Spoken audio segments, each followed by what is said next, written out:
ដឹងឡើយរាល់ថ្ងៃនៅក្នុងហ្វេសប៊ុកយើងបានស្គាល់គ្នាពុំងារសាសួរសុខទុក្ខ Messenger ឆាតឲ្យឃើញមុខអបសុខបើគ្មានរូបស្រី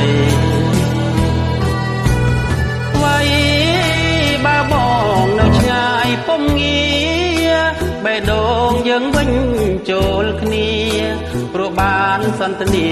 យប់ថ្ងៃចង់ឲ្យស្នេហ៍ពិតនៅចិត្តប្រឡែងគៀកកាយបើបានប្រានបងទូស្បើយអូស្នេហ៍អើយមានសង្ឃឹមទេរូងខ្ញុំអើយចំណេចឡើយមកលងស្នេហ៍ស្រីក្តីស្នេហ៍យើងទៅមកថ្មីចង់ហេតុអ្វីបងស្នេហ៍ស្រីម្លេះបាត់សំលេងអូនដឹងទេអរ៉ាស្ទើប្រេងសន្យាថាក្នុងជាតិនេះបនព្រៀងសូមជួបតែថ្លៃសូមអរគុណដែលអូនស្គាល់បងមិនឆ្មើងឆ្មៃទោះបីនួនឡងដឹងថាបងជាជនក្រក្រៃតែអូននៅស្មងសណ្ដងប្រងប្រានប្រណីជូនពូនជួបតែសេរី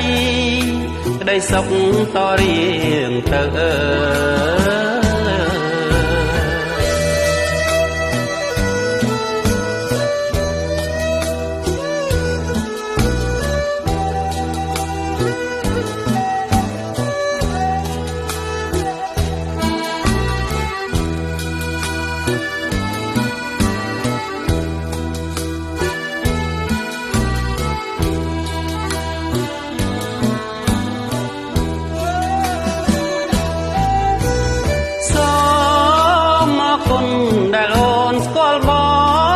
មិនឆ្មើងឆ្មៃទោះបីនួនឡងដឹងថាបងជាជនក្រក្រៃតែអូននៅស្មងសណ្ដងប្រងប្រានប្រណីជូនពូនជួបតែសេរីក្តីសុខតរៀងទៅ